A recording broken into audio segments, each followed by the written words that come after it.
In May 2017, the world held its breath as WannaCry ransomware tore through hospital systems, transportation networks, and government infrastructures across 150 countries. Within hours, over 300,000 computers were infected, threatening to cripple global operations. Then, in a basement apartment in Devon, England, a 22-year-old cybersecurity researcher named Marcus Hutchins typed a few lines of code that would save the world from digital apocalypse. This is the extraordinary story of how one young hacker's curiosity and quick thinking prevented what could have been the most devastating cyber-attack in history, only to find himself later arrested by the very authorities he helped protect. The morning of May 12, 2017, began like any other for Marcus Hutchins, known online by his pseudonym MalwareTech. The young cybersecurity researcher was monitoring malware feeds from his modest apartment, a routine that had become second nature since dropping out of university to pursue his passion for reverse engineering malicious software. What started as another ordinary Friday quickly transformed into a nightmare scenario that would test the limits of global cybersecurity infrastructure. WannaCry wasn't just another piece of malware. It was a weaponized cyber weapon that had escaped into the wild. Built using tools allegedly stolen from the U.S. National Security Agency, the ransomware exploited a Windows vulnerability called Eternal Blue, allowing it to spread across networks without human intervention. Unlike previous ransomware attacks that required users to click malicious links or download infected files, WannaCry moved through networks like wildfire, automatically infecting any vulnerable system it encountered. The scale of destruction was unprecedented. Britain's National Health Service ground to a halt as hospitals were forced to cancel surgeries and redirect ambulances. Germany's Deutsche Bahn railway system displayed ransom messages on departure boards. Russia's Interior Ministry, Spain's Telefonica, and France's Renault factories all fell victim to the digital plague. In total, the attack affected an estimated 300,000 computers across 150 countries, with damage costs reaching into the billions as reports flooded in from around the globe. Cybersecurity experts realized they were witnessing something extraordinary. Ransomware outbreak that was spreading faster than anything they had ever seen.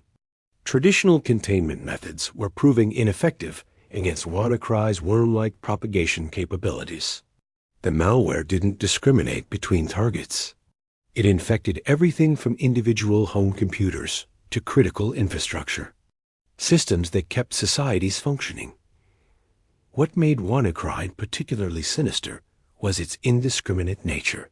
The attackers had unleashed something they couldn't control, creating a digital weapon of mass destruction that threatened friend and foe alike. As the infection count climbed higher by the hour, it became clear that this wasn't just a criminal enterprise. It was a potential catastrophe that could bring down essential services worldwide, putting countless lives at risk in the process. While the world watched in horror as WannaCry spread across continents, Marcus Hutchins was doing what he did best, methodically dissecting malware to understand how it worked. Using his technical expertise and an almost obsessive attention to detail, he began reverse engineering the ransomware's code, searching for weaknesses that might help security researchers develop countermeasures. What he discovered would change the course of cybersecurity history. Deep within WannaCry's code, Hutchins found something unusual, a hard-coded domain name that the malware attempted to contact before encrypting files. The domain, IUQERFSODP, 9FJA-POSDFJ-OSUR-IJFA-EWRGUA.com, appeared to be meaningless gibberish, but Hutchins recognized it as a potential kill switch. In malware development, kill switches are often included as safety mechanisms, allowing creators to halt their creations if things go wrong. Acting on instinct and years of experience analyzing malware, Hutchins decided to register the mysterious domain for just $10.69. It was a simple action that would have profound consequences. The moment the domain went live, WannaCry's spread began to slow dramatically. The ransomware was programmed to check if the domain existed, and if it found a response, it would stop spreading and encrypting files. Hutchins had unwittingly activated the malware's emergency brake. The effect was almost immediate and dramatic. New infections began dropping sharply as existing WannaCry samples encountered the active domain and ceased their destructive activities. What had seemed like an unstoppable digital tsunami was suddenly contained by a young researcher working alone in his bedroom. The cybersecurity community watched in amazement as infection rates plummeted from thousands per hour to mere dozens. However, Hutchins initially didn't realize the full impact of his actions. He had registered the domain primarily to analyze the malware's behavior, not expecting it to serve as a global kill switch. Only when colleagues began contacting him about the dramatic reduction in WannaCry infections did he understand that his simple domain registration had potentially saved countless organizations from digital devastation. The accidental hero had emerged from the most unlikely of places, a young man's curiosity and $10. Marcus Hutchins' moment of global acclaim was short-lived.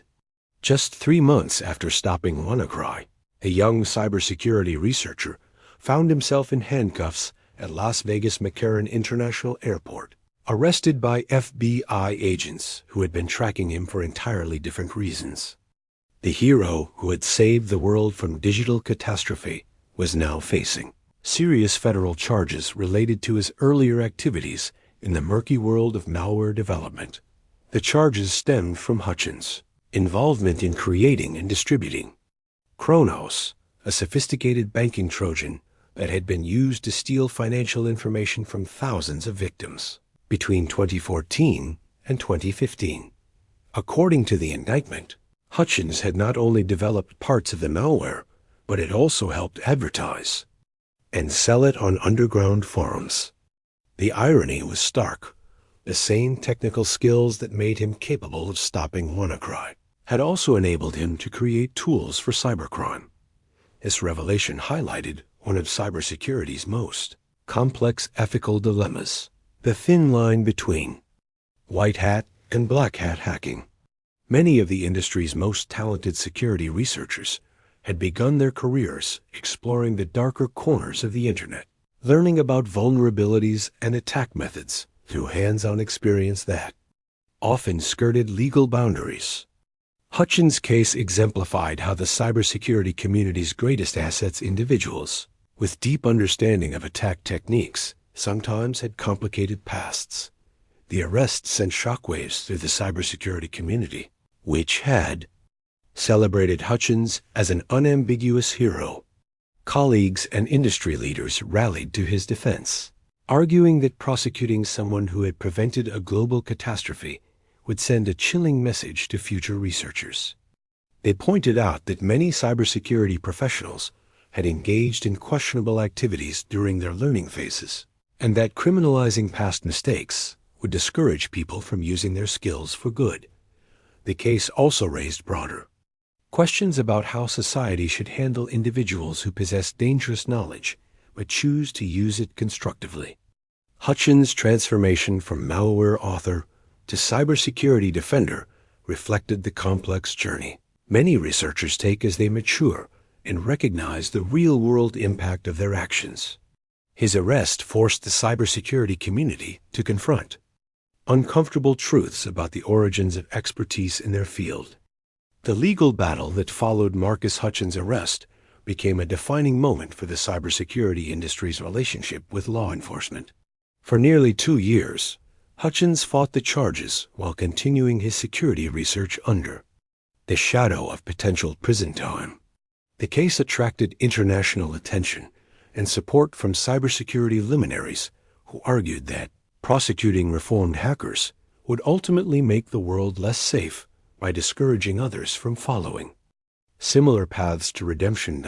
In July 2019, Hutchins finally reached a resolution with federal prosecutors. He pleaded guilty to 2 charges related to his involvement with Kronos, but avoided prison time, receiving supervised release instead. The judge acknowledged Hutchins' transformation from malware author to security researcher, noting his truly extraordinary cooperation with authorities and his contributions to global cybersecurity.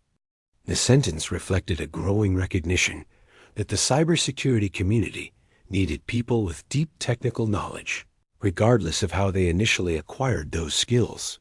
The WannaCry incident and its aftermath fundamentally changed how organizations approach cybersecurity preparedness. The attack exposed critical vulnerabilities in systems worldwide and demonstrated how quickly a single exploit could cascade into global chaos. In response, governments and corporations invested heavily in threat detection, incident response capabilities, and international cooperation frameworks designed to prevent similar catastrophes. Hutchins' story also influenced how the cybersecurity industry thinks about talent development and ethical evolution. Rather than writing off individuals with questionable pasts, many organizations began recognizing that reformed hackers often possess unique insights into attacker mindsets and techniques. This shift helped establish pathways for people to transition from illegal activities to legitimate security careers, channeling their skills toward protecting rather than exploiting systems. Perhaps most importantly, the WannaCry incident highlighted the critical role of individual researchers in global cybersecurity. While governments and corporations deploy massive resources to combat cyber threats, it was ultimately one person's curiosity and technical skill that prevented a worldwide digital disaster. This realization has led to increased support for independent security research and recognition that cybersecurity is ultimately a human endeavor, requiring diverse talents and perspectives.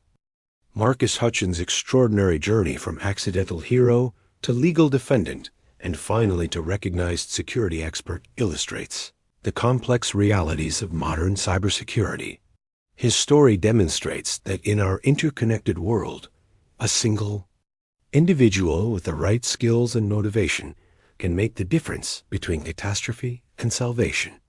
While his past mistakes led to legal consequences, his contributions to global security far outweigh his earlier transgressions. The WannaCry incident serves as a powerful reminder that cybersecurity is not just about technology, it's about people, their choices, and their willingness to use their knowledge for good. As our dependence on digital systems grows, we need more individuals like Hutchins who understand both the destructive potential of cyber weapons and the responsibility that comes with such knowledge, ready to strengthen your organization's cybersecurity defenses. Contact our expert team today to learn how we can help protect your critical systems from the next WannaCry level threat. Don't wait for disaster to strike. Take action now.